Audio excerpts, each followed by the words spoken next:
function that our body. So that's basically epigenetics. And it has been a debate about like whether epigenetics is nature or nurture, and the general consensus is epigenetics coming from the effect on the epigenetics is actually coming from the outside environment, it's coming from nurture, but there are actually evidence showing that the epigenetics can be transferred from one generation to another. I give you a very interesting example in our addiction research, as there's a study has shown that if they expose the dad and the dead rat or the male rat to a cocaine exposure, and they expose this dad to cocaine and make this male to a female, to a naive female that haven't had any cocaine before, and their offspring have a sex-dependent effect on how sensitive they are to cocaine. So surprisingly, for all the boys or all the males that coming from the first generation of this, from the dad that has exposed to cocaine, they are actually less sensitive to cocaine, and the female was not affected. So just this kind of idea is the epigenetics could probably happen in the sperm. So the sperm actually can transport the information into the next generation, and it's probably something related to the chromosome of Y, because the Y is carrying the boy's information. So this is just like one example showing that whether epigenetics is purely nurture or nature is like it's purely nurture is still debatable. So there are actually evidence showing that epigenetic information can be transgenerational. So it can actually pass on from one generation to another. Did you say that the first generation males after the dad is exposed to cocaine are less sensitive? Yeah, so it's actually very surprising. Yeah, I was going to say, was that expected? No, that was not expected. But that study is still going on. There are a lot of subsequent study focusing on all other drugs, and they saw different kind of effect. But I just want to mention for this type of study, usually researchers tend to expose the dad to the drug, because if they try to expose the mom to the drug, there are a lot of consequences, because the mom taking the drug can affect the baby, so there are a lot of things that cannot really be explained well. So for this type of transgenerational study, most of the researchers, when they design the experiment, they try to make the dad addicted to the drug versus the mom, because there are a lot of prenatal drug exposure happening with the mom. It's harder to explain what it is exactly. Okay. How soon before mating do they expose the dad? They take cocaine about like 10 to 15, 20 days. Yeah, so, and I'm going to talk about how they take cocaine. They basically, in addiction research, there's this thing we really need to do to make sure it mimics human condition. I'll talk about it. Okay. Yeah, so, and here's an example showing like how nurture, how the environment can actually have impact on epigenetic information on our genome. So this is a study published in 2005, basically examining the DNA methylation is one type of epigenetic changes that happen on the monozygotic twins. So we know that monozygotic twins has identical genome. So there are this chromosome staining or labeling of different kind of DNA methylation.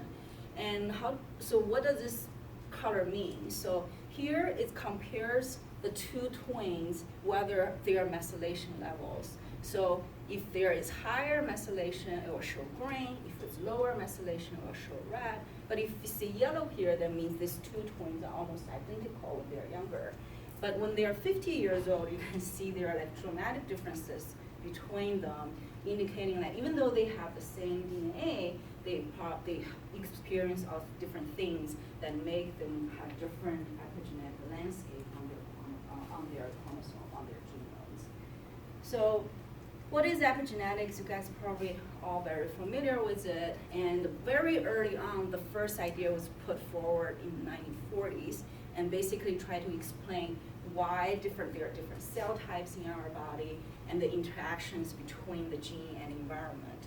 But fast forward now, the epigenetics has been loosely defined as everything that can modulate or regulate a gene expression that through a non-DNA encoded mechanism. So it's like without changing the DNA sequence. Everything that can regulate gene expression without changing DNA sequence has been defined as epigenetics. So And a little bit more about how epigenetic happens, it comes back to the structure of the chromatin, right? So our human has DNAs, but the DNA is really, really long, it's 2 meters, but our nucleus is super tiny. So in order to fit all this information into this tiny, tiny nucleus, with the DNA is basically going through all different kind of packaging steps. So in order to be condensed and condensed and condensed over and over again into a very condensed form chromosome. So the chromatin is just the packing of this DNA with all different kind of chromatin proteins. So imagine that all this information are condensed here for transcriptional machinery to get access to it. There must be some sort of modulation or some sort of mechanism that regulate whether the DNA can be accessible or not. So, and the fundamental unit for the chromatin is nucleosome. So the DNA basically wrapping around several units of histone proteins and forming a nucleosome. And this nucleosome made it into a morphology, look like the beads on a string, and basically decides whether this piece of DNA can be get accessed or not. So if this chromosome or this nucleosome is really packed together and become a compact chromatin structures, that means this part of DNA is inaccessible at this moment, so it's harder to get transcribed genes, harder to get activity. On the other hand, if the chromosome is loosened, the DNA is accessible, and it can be transcribed, and the gene expression can be activated. So, lastly, I just want to talk a little bit about there are different kind of modification or epigenetic modification. The DNA methylation is the one that happens on the DNA itself, but remember, it doesn't really change the sequence of the DNA, just change how DNA get transcribed. But there are also all other modifications that happens on the histone proteins. So these histone proteins are the proteins that DNA wrapping around on, and they have all this tail that protruding from the protein itself. And this histone tail can be modified in all different kind of ways, giving a super complex epigenetic landscape that can modulate whether the transcription is activated or the transcription is suppressed. And all this modification can be mediated by different enzymes. For example, this enzyme acetyltransferase can transfer this particular residue onto histone markers. So all different this enzyme and all this different kind of modification is sort of like the target that we study in the lab in general. So just a little bit of information on epigenetics. We talked about what it is epigenetics. We talk about the structure of the chromatin. Talk about the histone tail modification. So these are all old news to you guys probably. And any questions? Yes? I just want to know if they've done studies on identical twins where one twin was addicted and the other wasn't, and then analyzed the methylation pattern. I'm not sure, but that's a very interesting idea, and we can look into it. Yeah. Yeah.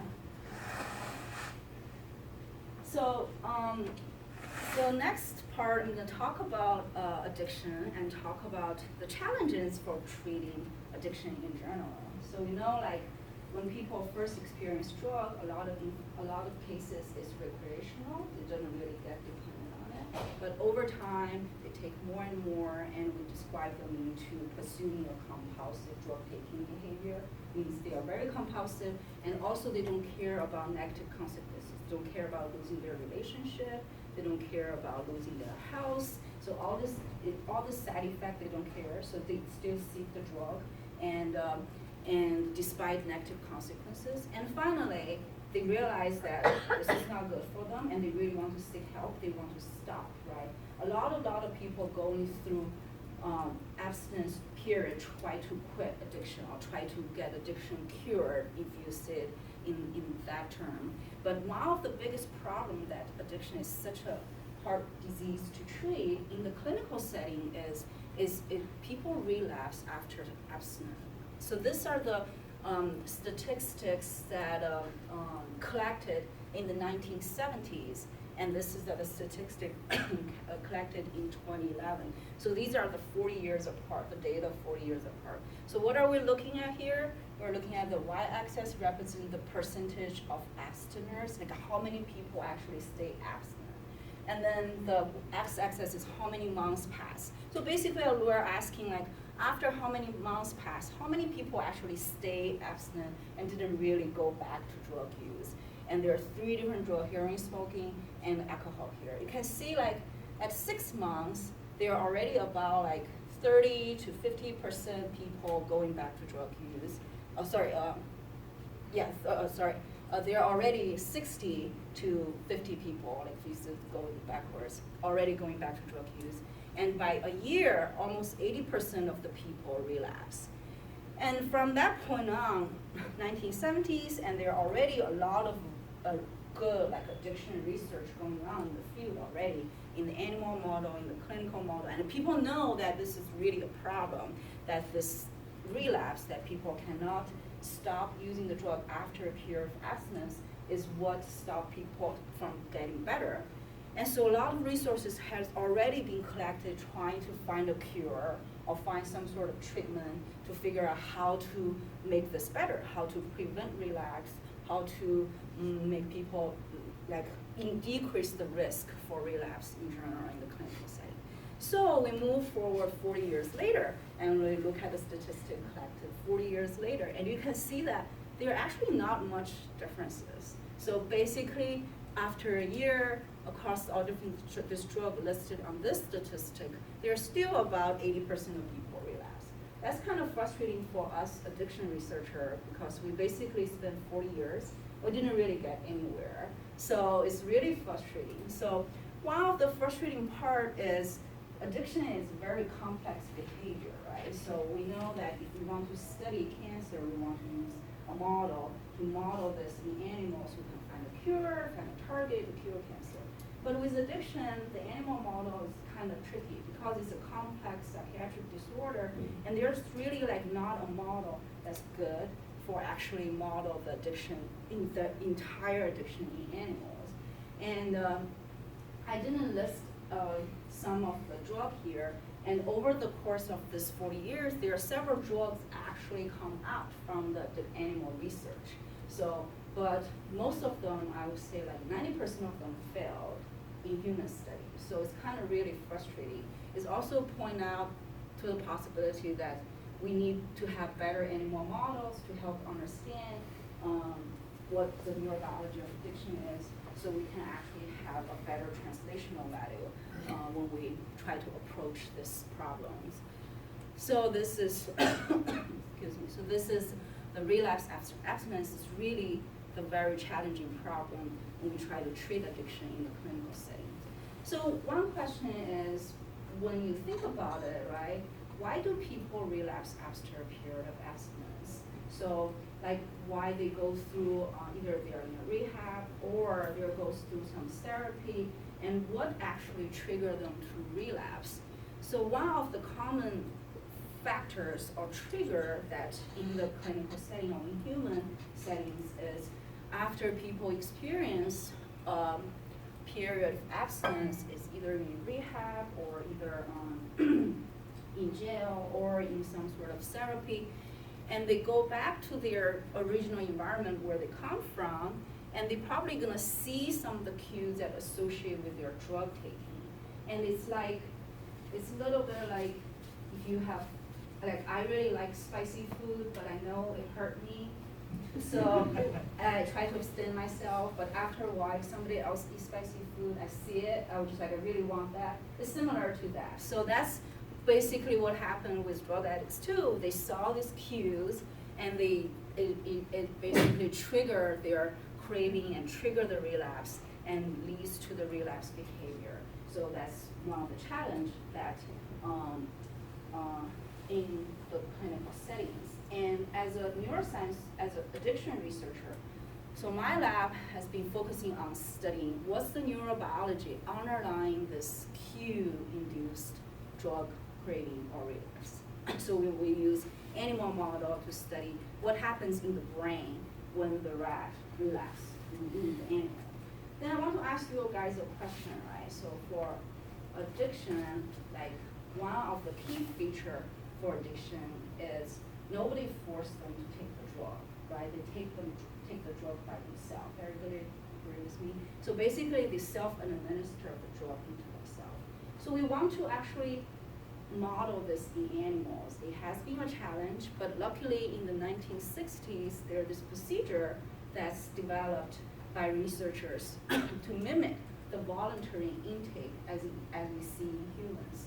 So instead of trying to put the drug into the animal non-contingently just by experimenter, inject drug into directly animal, we ask the animal to self-administer the drug voluntarily. So how do we do this? It involves surgeries. We have to put a catheter into the animal's venous system.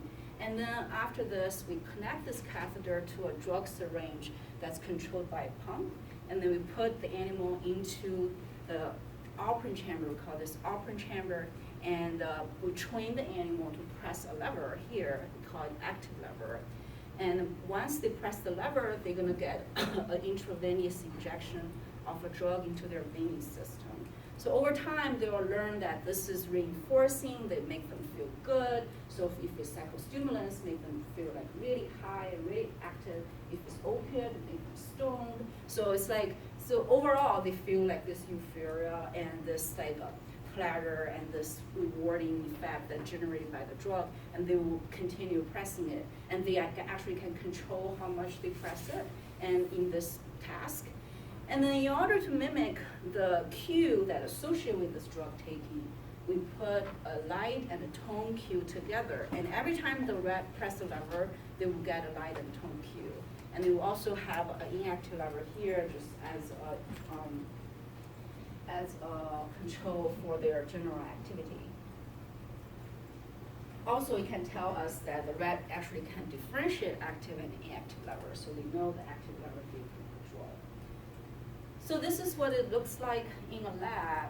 So now you are looking from the top of the box, okay? So you are looking from the top of the box, and here is the active lever, and above the lever is the light and tone cue, and here is the inactive lever, and here's a rat that's connected to a pump that's not visible on this image, and this rat is training for taking methamphetamine.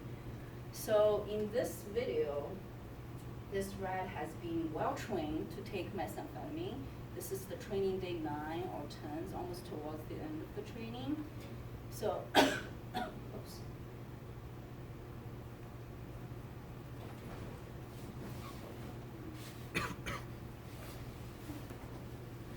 So this rat is walking around, and you can see there's a time counter there. So the rat press a lever, get a tone, you couldn't hear the tone, but then the drug going into the venous system. So in order to prevent them from overdose, we gave them a timeout period, so they can already get another injection of drug right away. So for this rat, the rat knows so well trained, he knows exactly how much timeout it is, and he press exactly after the timeout period passed. So it's kind of amazing that some rats actually figure this task really well, and they get trained really well on this behavior. So this is basically the fundamental behavior procedure we use in addiction research, because this is how to mimic human take drug voluntarily. We ask the animal to also take the drug voluntarily in a laboratory setting. So this is shot by a special camera, and this is shot if you just have an iPhone. And so all the experiments are done in the dark phase of the rat cycle, because rats are nocturnal animals, so we want them to behave during their active phase. So they're going to be on the red light. So this particular rat is just high on methamphetamine, so it didn't really behave. So they have this stereotypical behavior, just shaking their head back and forth, back and forth. It's like, this is a stereotypical behavior for a rat that's been taking a lot of methamphetamine for that particular session. And he's staying there at this corner. This corner has active lever and cue. He knows he can get a drug if he wants to. So with this behavior procedure as the basic or the fundamental part of addiction research, there are all different kind of models that have been developed to study the neurobiology of addiction of the drug relapse. So one of the model my lab have been using is this model called incubational drug craving model. So this model was first hypothesized by two physicians in 1980s, and one of the physicians actually recently being dedicated because he literally just passed away. So Google did a doodle on it. It's Dr. Claver. So you guys probably didn't know it. I was super excited because he's one of the two physicians that's actually put forward this idea of the drug craving increase over time. And then, so that's from two physicians from human data. But for animal study, based on this hypothesis generated coming out from the human data, and in early 2000, my postdoc advisor, Yavin Shaham, and developed this model in animals. So what is this model is, they train the animal to take a drug, to self-administer a drug, such as cocaine here, for extended period of time a day, so 6 hours a day for 10 days. So this is to mimic the really heavy, like drug users. It's not like recreational drug users that haven't developed the compulsive seeking behavior yet. So this long period of training or exposing the animal to cocaine is critical for this model. So after the training, so this is the training data. You can see at the beginning, the rats didn't take this much, and over the time, the rat take more and more, and this we call it if we describe it professionally, we call it this escalation of drug intake across different training days. It means the animal developed this compulsive drug taking behavior across the days. So after the training, they brought the rats back to their home cage. So it's to mimic the period that the drug addicts cannot get access to the drug. So it's force them to abstain from the drug, such as they're in jail or hospitalized, or in some sort of rehab center that they couldn't get access to the drugs. So they put them back to their home cage, but on different days, they tested their drug seeking behavior, or called drug craving behavior, in animals. So in humans, for human study, if you ask a human clinical researcher how to assess drug craving, they're gonna tell you, just give them a questionnaire, ask them how much you crave the drug at this particular moment.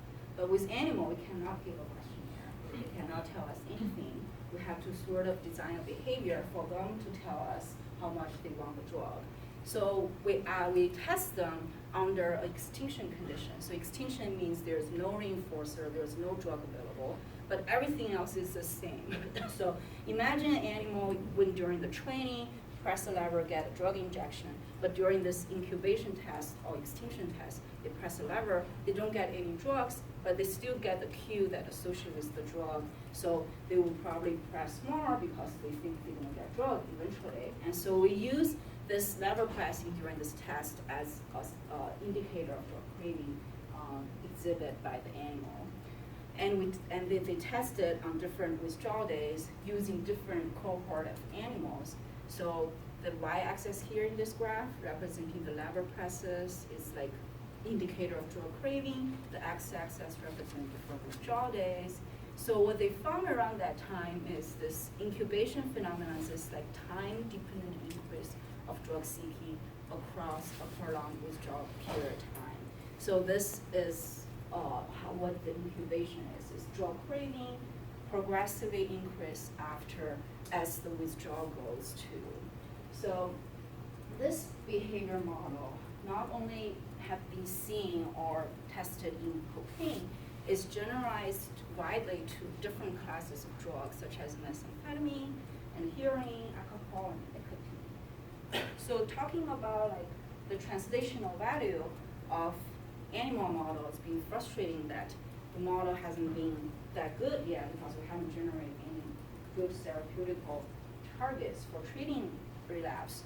One of the promising or encouraging thing about like incubation is the incubation has been actually demonstrated in human since 2011 in 4 different kind of studies. So people found that the incubation actually happens with human smokers, methamphetamine abusers, alcohol dependence, and also cocaine addicts.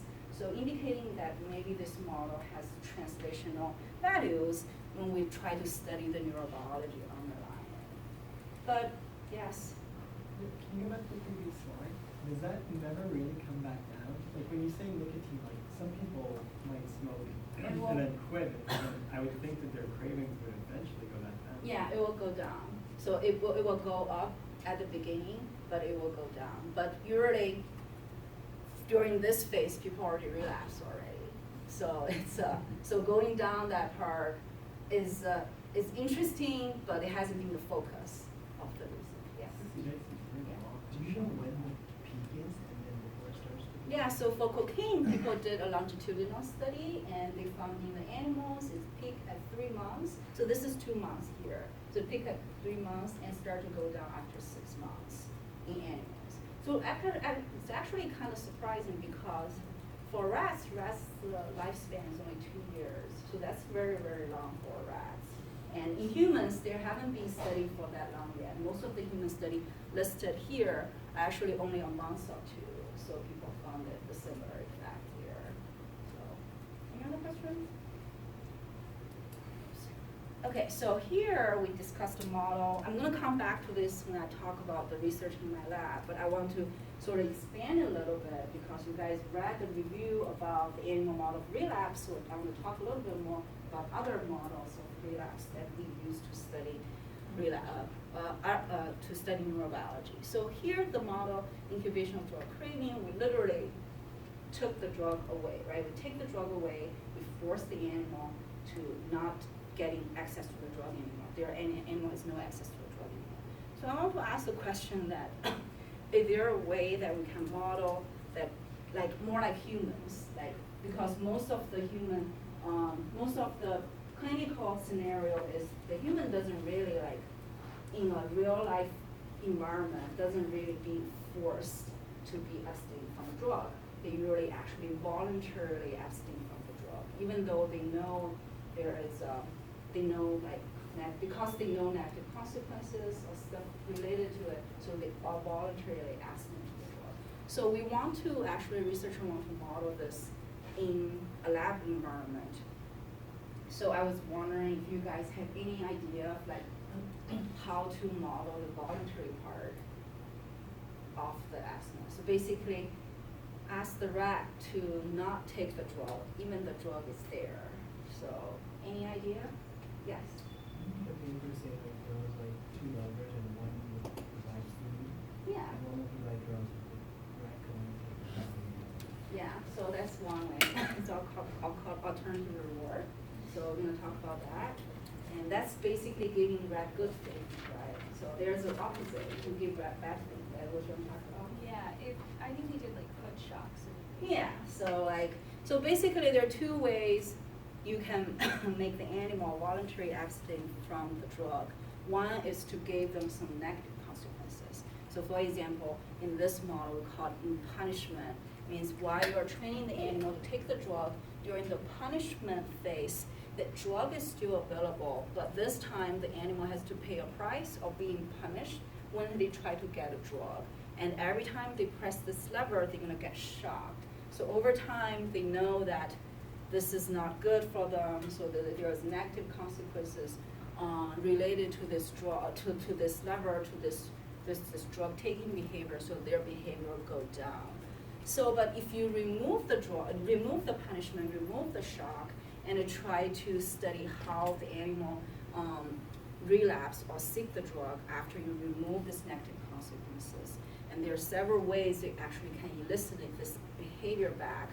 For example, you can present the cues still previously associated with the drug, or you can use different contexts to actually elicit this drug-seeking behavior or the drug itself. So the punishment is one of the models that have been used a lot in general to study voluntary abstinence from the drug. So it's very effective because the rats get shocked. And usually in the real experiment, the shock intensity is increasing over the course of the punishment phase, and some of the animals are more sensitive and they will stop at a certain intensity level, and some of the animal are actually very resistant. So, and as researcher, we really just use our hand to try to figure out what the shock is. And we also have special equipment to calibrate the shock intensity there. So excuse me, so this is the punishment model. And there's another way that's also sort of create a negative consequences for the animal to take the drug, is the conflict model. So this conflict model also involving electric shock. So the shock is also used here, but instead of the shock is being contingent for the animal to press the lever itself, this shock become a barrier that's right in front of the lever. So sort of create a conflict for the animal that if I want to get a drug, I have to cross a bunch of barrier that I'm going to get shocked on. Like create a conflict in the animal that whether they want to take drug or not. So, but over the time, the animal will figure out that there's negative consequences. There's this barrier I'm going to get shocked on. That's in order for me to get drug, and the behavior will calm down. And the relapse test is if you remove the shock here, they will come back to seek the drug because they always try. So we have I have colleagues who study this. They always say like the animals are very smart. Every day they will try and see if the barrier is on.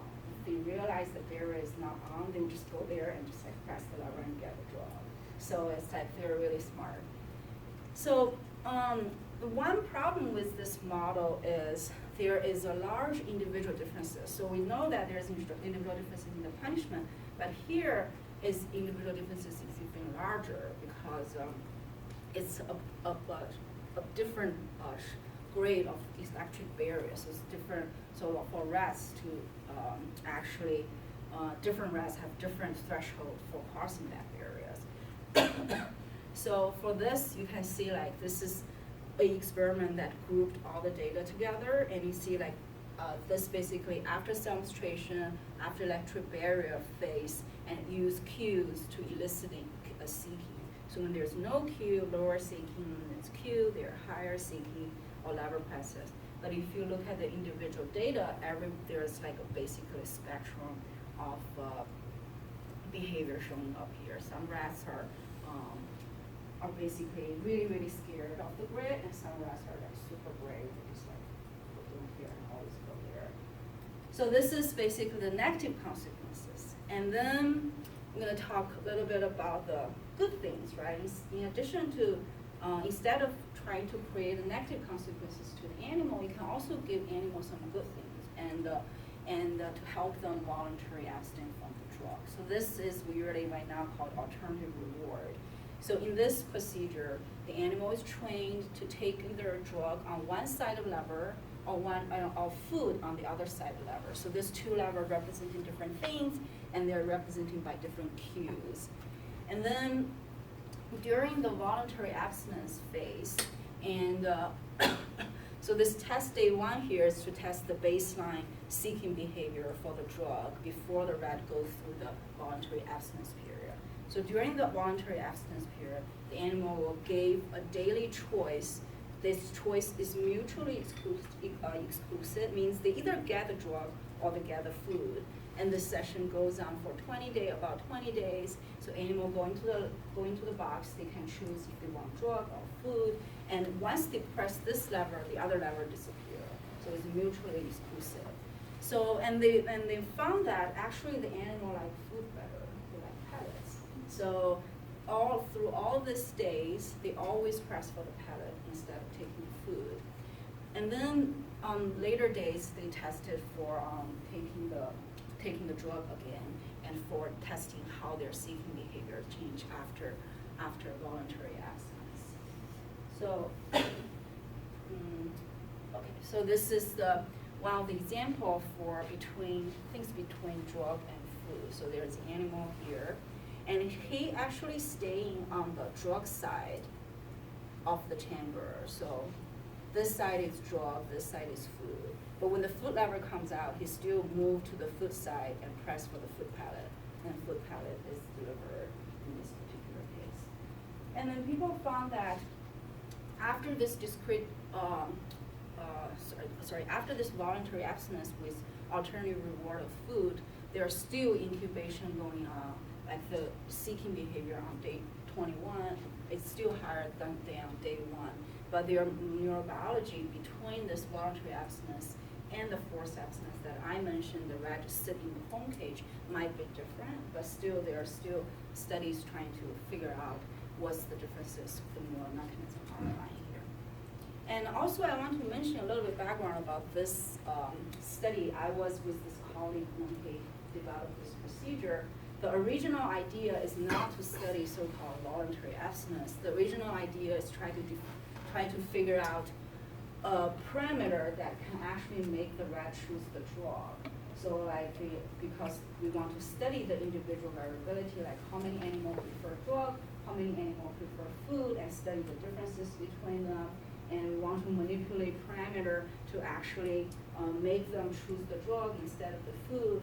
But after a year, my colleagues are so frustrated. It's like, no matter what I do, these animals just like to take the pellets. And we manipulate all different kind of parameter. The most successful one is let the animal eat a lot of this pellet, so we call it satiation, right? So we basically make the animal eat a lot of pellet in the home cage before they come into the environment, and they will take less pellet.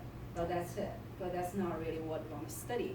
But overall, in the end, they gave up. It's like, I cannot make this animal not choosing the pellet and then coming out with this voluntary abstinence model. So think about the question in a different way. So we can think about a different way to basically look at the data and analyze the data. So it's kind of interesting experience to share with you guys. So here, the alternative reward is food. So, and there is also other alternative reward that's actually more relevant to human, right? So in human, it's not like because there's food that's very rewarding that a human doesn't take drug anymore. Most of the scenario in human population is there is lack of social support, and they don't really have interaction with other people, and this lack of social interaction actually trigger them to relapse. So that comes to another model that developed in the past year, just published last year, is the social-based voluntary abstinence. So in this social-based voluntary abstinence, so the researcher replaced the food reward with a buddy, with a playing buddy. So instead of pressing the food to get a drug, this rat will press instead of pressing lever getting a food, this rat will press a lever and get a buddy to play with. So this chamber, so for this one, there's only one chamber. For this particular video you see here, there are actually 2 chambers. So there's another chamber, there's another buddy waiting at this door. Once this rat chooses to press this active lever, this door will be lifted, and the partner will come in and they will play. And then, but it requires manual separation. So every time the rat goes through a trial, there's going to be a student there. After they play a little bit, they will separate them apart and put them back to the other chamber. So this rat actually already goes through methamphetamine administration. So, and before the drug demonstration, he actually lives with that friend. During the training, we separate them up. They all separate apart, and this at the time that they can hang out and play with each other. So, similarly to this, the animal will always choose to play with the buddy, and it's leading to another model. It's like social interaction-based voluntary abstinence model. And then there are also other interesting comparison, because now we have 3 different kind of reward. We have drug, methamphetamine here, for example, food, we have social interaction. There actually is there are some studies, pilot study going on with this project is figure out what if you just compare food or social interaction. Will the animal like to play or like the pellet, right? And you guys want to guess. Will the rat like to play or like to take the pellet? They are not food deprived. They have all the food.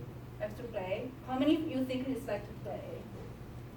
Okay, you guys are right. You guys are ready to have your own hypothesis. So, yeah, so surprising to us is the rat actually likes to play. When you gave the rats a mutually exclusive choice to play or eat pellet, the rat will always press the lever to play with the buddy. So that's another way of studying relapse using this voluntary abstinence model. Yes?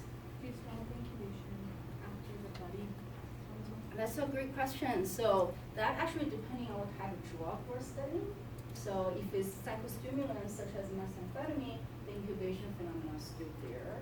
But surprisingly for opiate, I think it's for hearing that's on the study, the incubation effect is gone.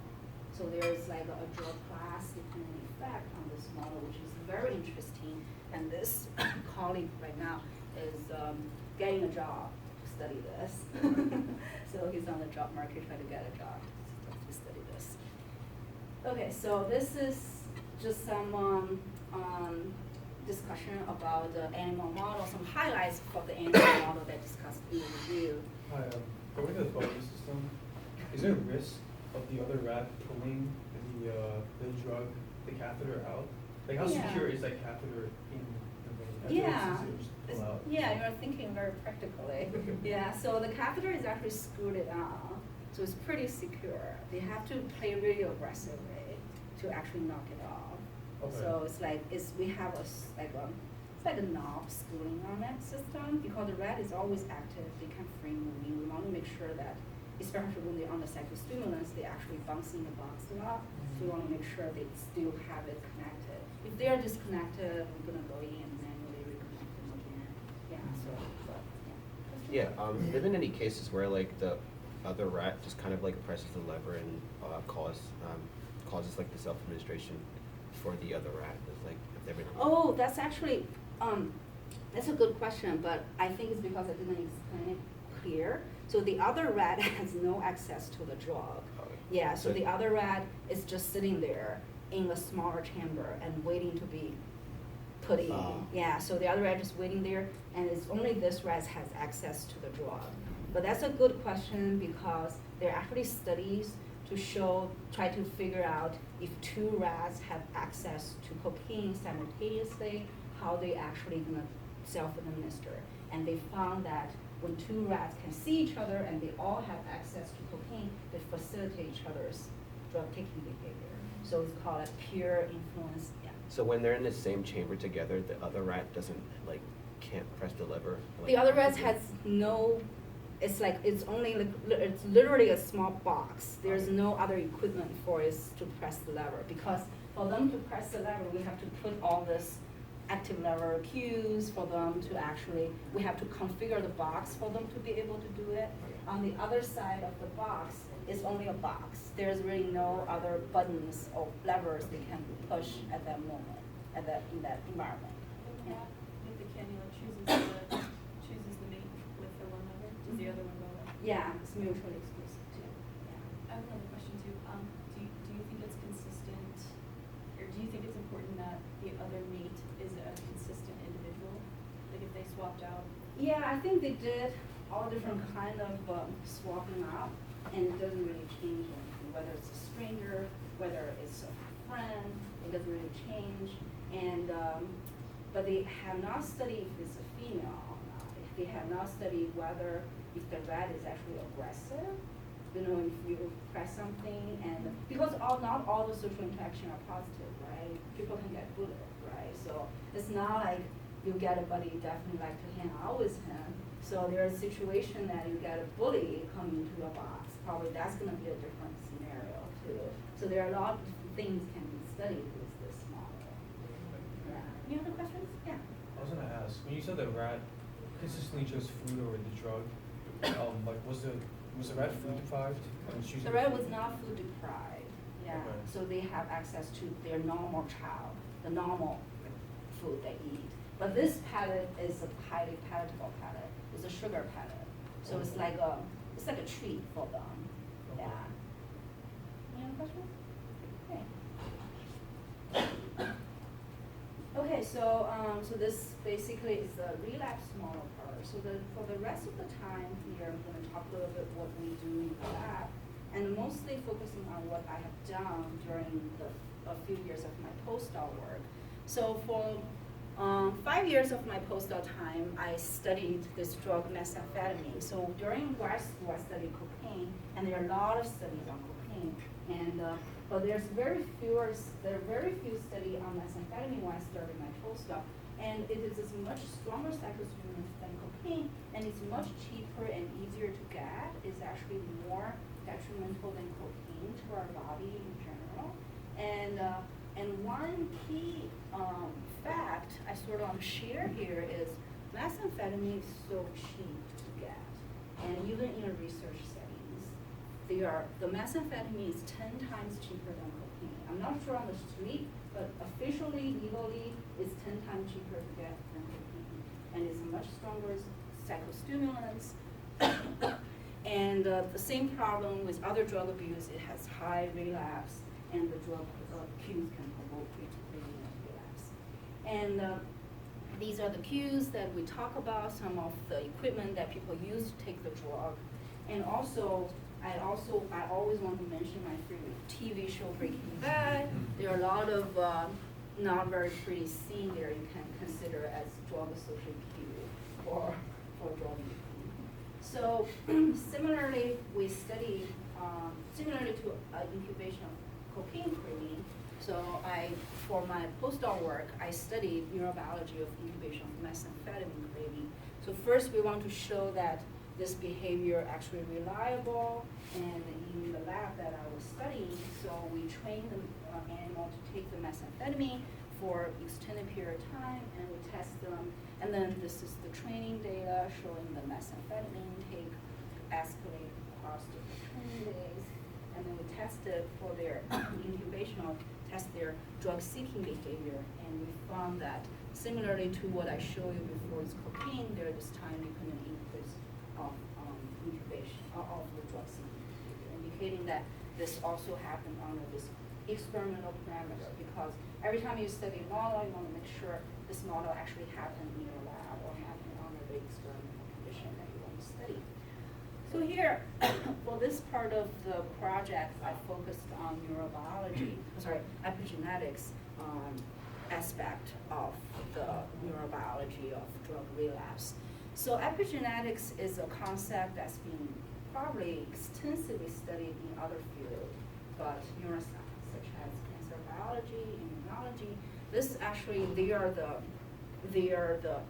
much more expert of plant biology. They actually initiated all the epigenetics before epigenetics coming into neuroscience.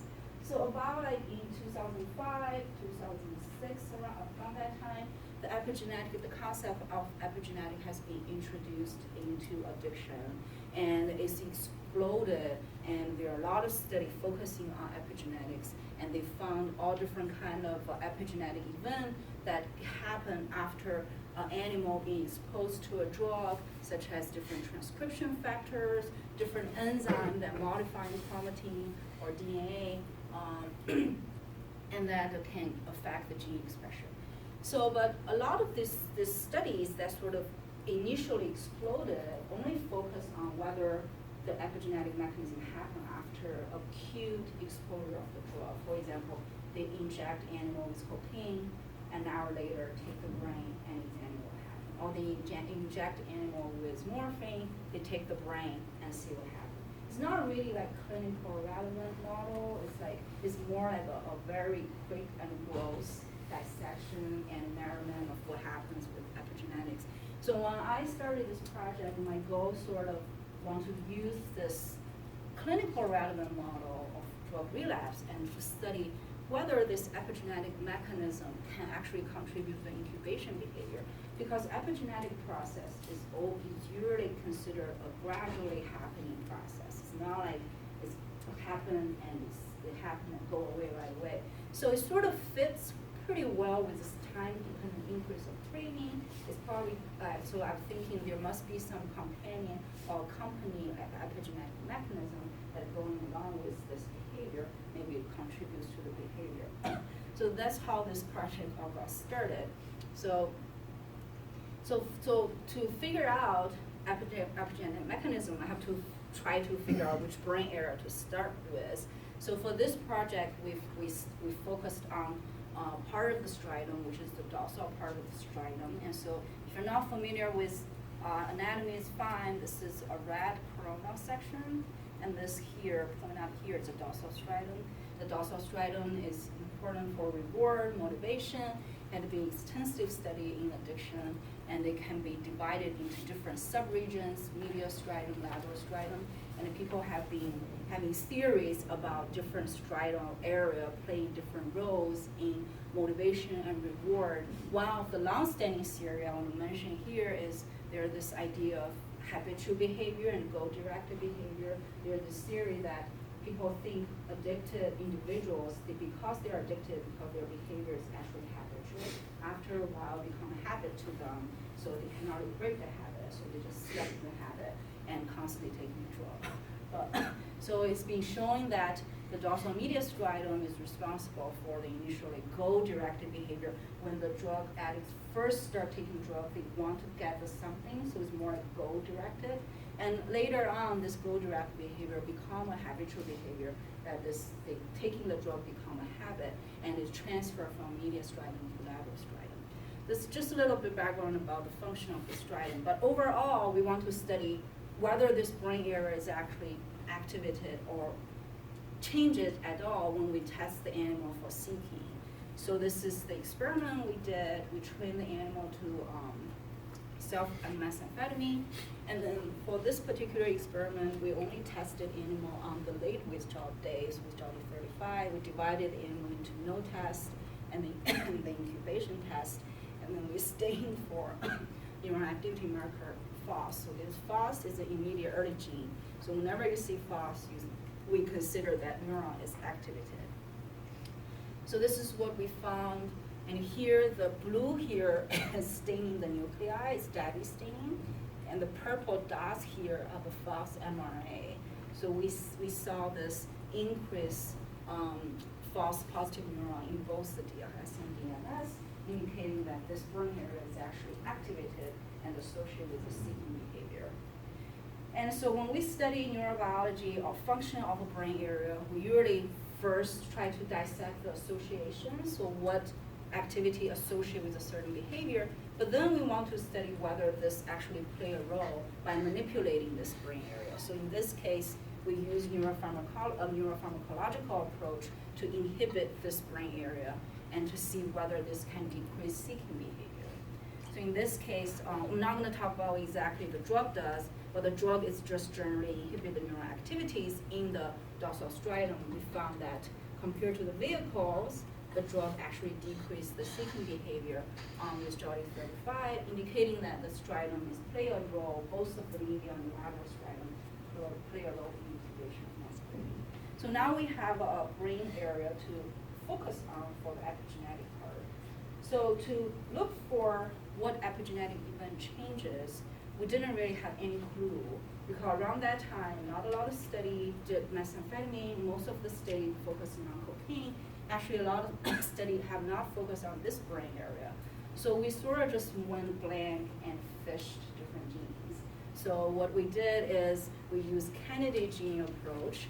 We measured different genes that we're interested in or think will be important. So in this experiment, we trained the animal to either take the methamphetamine or saline.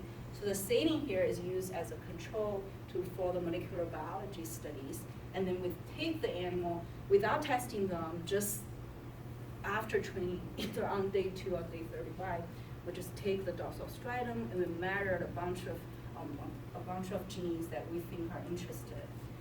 So one of the genes that popped out is this gene called histone deacetylase 5. What we found is while there's no change on day 2, it increased on day 30. So it's sort of like have this similar incubation phenomenon along with the behavior. So we're thinking, oh, this is interesting. This gene showed a similar profile as the behavior, maybe play a role in the incubation of craving. Since the direction is the same, so we hypothesized that the HDAC5 probably positively regulate the inhibition of craving because they're going into the same direction. So what is HDAC5? So very briefly, the HDAC5 can suppress gene expression. Remember, we talk about nucleosome, we talk about chromatin structures. The HDAC5 basically can convert the chromatin state from an active state into this inactive state, so the gene cannot get access anymore, so it suppresses gene expression. And there are some studies on HDAC5 showing cocaine, and so here we want to test this hypothesis that HDAC5 positively regulate the behavior. So in this type of study, when we have a target molecule we're interested in, there are usually two routes. First, if there is a pharmacological approach, there's a drug that's specifically targeting this molecule, we will use that drug and try to see if we put that drug into the brain and whether it's going to change. But unfortunately, there's no drug to actually target the specific enzyme. So usually we go to the second route, we use genetic approach, viral vector approach, try to see if we potentiate HDAC5 function by overexpressing it or decrease HDAC5 function by downregulating it, whether it's going to change the behavior in the methamphetamine sequence. So the first experiment we did is we injected a virus either expressing GFP or HDAC5 and into the dorsal striatum, and we trained the animal and we tested their methamphetamine seeking on both day 2 and day 35. So this is the striatum. If you still remember, we talked about striatum. So this crossing here representing the injections we did. Because the striatum is really big, so we just went a little crazy here. We just put 4 there. We did 4 injections. And then this is the GFP expression, and this is the HDAC5 expression. And what we found is actually there's no differences for seeking behavior on day 2, but there is a